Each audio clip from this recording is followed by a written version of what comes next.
What is up, my nerds? I broke my copter. I'm gonna fix it.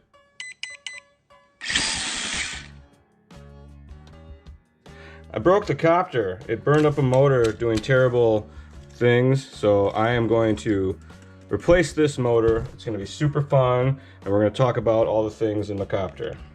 This is a Project 399 Super G frame, and it is of course equipped with Hobbywing electronics.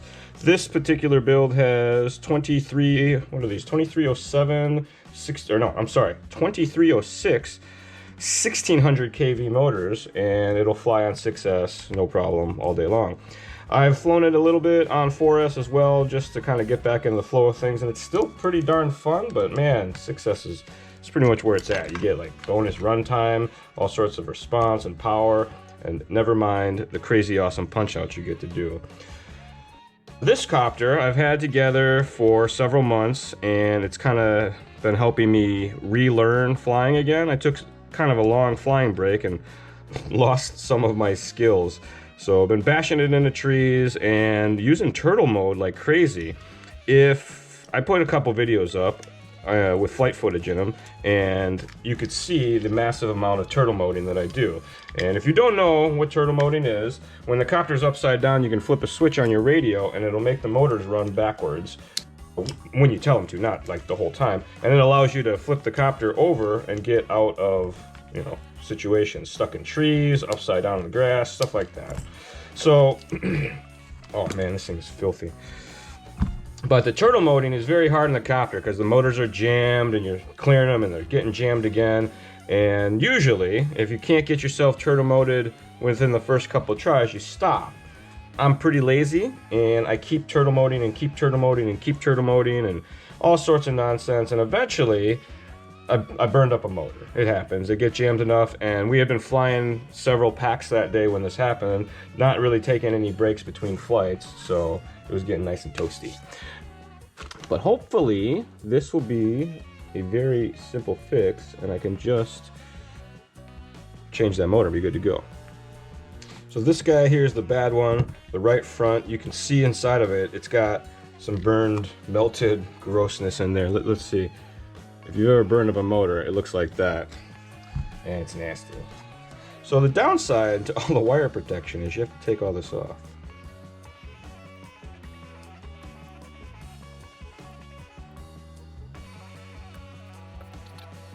So you notice the table gets very dirty because this thing is like the tree trimming lawnmower of the flying copter world, and all that turtle moding really does a number on the grass and throws it basically everywhere. I'm just gonna cut this.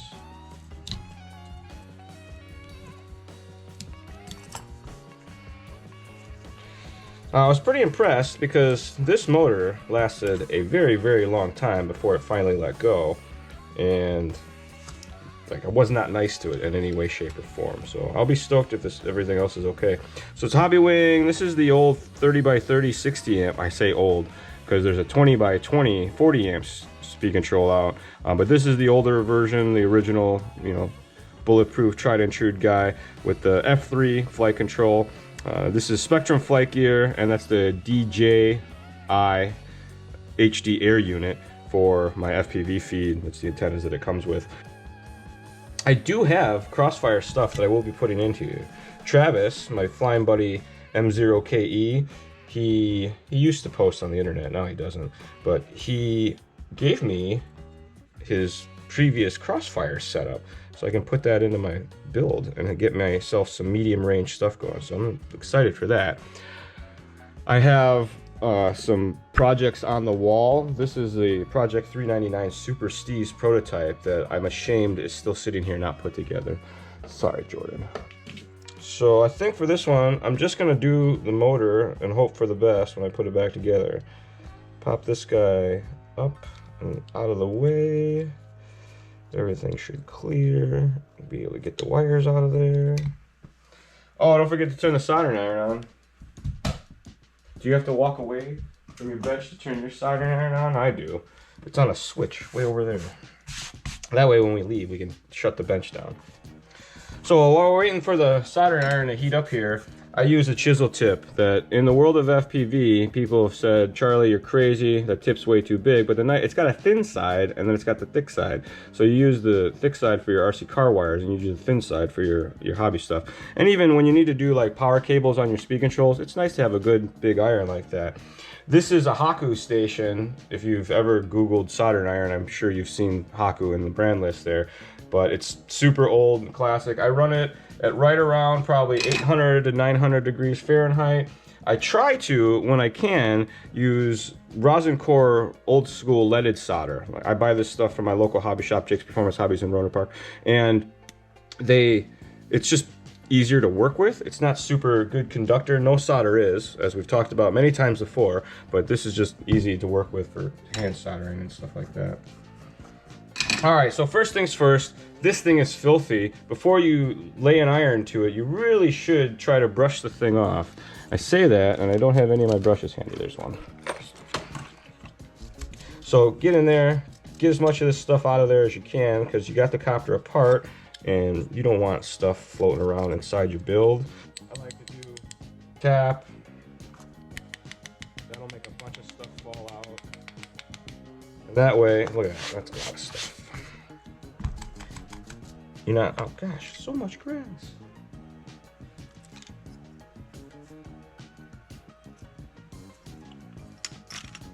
Pro tip, use X-Actos around your sensitive electronics. No, don't do that. All right, sit down here and basically tack these wires out, tack the new motor in. We have to cut and size them a little bit.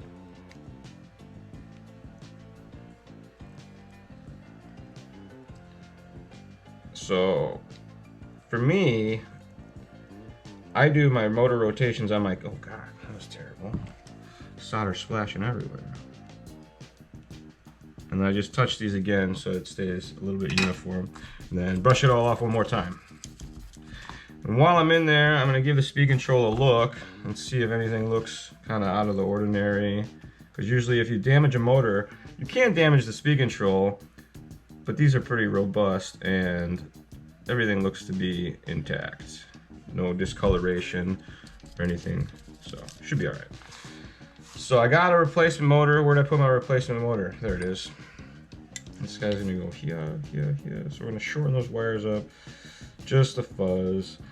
I did the front motors, or these wires all originally around the back of the post and then on top of the speed control, which isn't really ideal. Having stuff on top of your speed control, because it gets hot and it's doing work, is not where you want to be, but I fly pretty light duty for the most part. And there's a little bit of gap in there. I'm trying to get these kind of straight so that when I lay these in here, I can solder them all kind of in a nice little row and then just switch whichever, or one or two of them obviously, to get the motor rotation right when I'm done. Because I just switch wires to do motor rotation. I don't like using computers and all that on my laptop, or on the Copter if I don't have to. All right, so I got that to the length that I wanted. Wire strippers are good for wire stripping. Why? Because when you do it, you won't get the little strands of wire that causes so many headaches that we don't even know that we're having. If you do it with like a pair of scissors or a knife, a lot of times you'll kind of cut all the wire on the edge and that all gets everywhere. Strands will get into your solder and fall out of your solder and be in places that they don't need to be, causing all sorts of headache. And then I did try to strip the wires away from the part so they don't like get anything in there if I happen to do it wrong. Because even when you use wire strippers, if you use the wrong size, you know, you'll actually maybe even do it a little worse than if you were to do it with scissors. So using your tools correctly is part of it. When I tin my wires, I try to have them like sideways or down, not up, because then the solder wants to run down the wire and you don't want that. So try to keep them sideways. I like to use, it's better to not have nothing on your table. Like a wood block is great, because that way the solder hits the wood block and doesn't wreck your mat like I've done so many times. Some folks don't tin, they just put solder on. I'm not a fan of that. You know, the solder's not a good conductor, but you're just putting a little on there to keep everything together, and then the rest of the wire kind of does all the hard work. I'm gonna guess that this motor needs to have 2 of the wires swapped because, well, it's hard to say.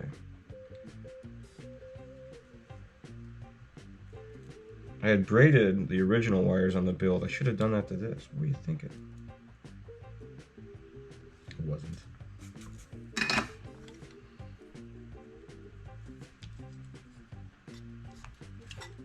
All right, so put 1 screw in there. I'm gonna get a battery pack in my radio and we're gonna see what's going on. If you ever plug your copter in on the bench or you're doing something where you're not setting it down to fly it, take your props off. I have heard some horror stories. I've seen some horror stories. I had a buddy that was working on his copter on his bench and it armed and hit him in the face and cut him all up. Boy, and we were going to a race the next day, so then we got to tell everybody this awesome story at the track about how he got his face all chopped up from his copter being a noob. So what I'm doing, I'm going to check motor rotation and make sure that it goes the right way. So I'm going to set this on here. So it's not doing anything goofy. And it's basically just, you just hook it up and arm it.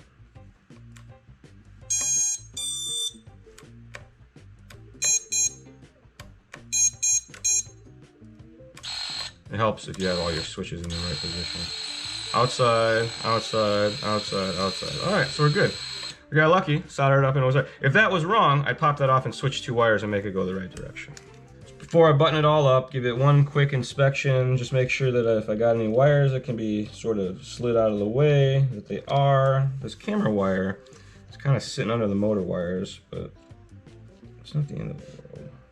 And then don't forget to put your motor screws back in. I can't tell you in the beginning of building copters how many times I was doing mock-ups and like you don't bolt everything down super hard or even put in all the screws until you kind of get it done because you have to take motors on and off and check stuff and whatever. The slow process of learning how to build copters, I ended up taking them apart and putting them back together often during the build process. So I'd usually like put 1 motor screw in, 2 motor screws in, or if I did, I wouldn't crank them down. Like I would just kind of snug them up. And then get all excited that I'd get to the end of the build, go out and do the test hover, and at the time, I lived in an apartment, and on the 2nd story, I'd go test hover it just outside my front door, hover it up over the handrail, go over, and then probably 2 or 3 times, screws fell out of the motor, and my brand new build hit the deck. I was like, that's pretty awesome. So don't forget to tighten your motor screws, and then check them every once in a while.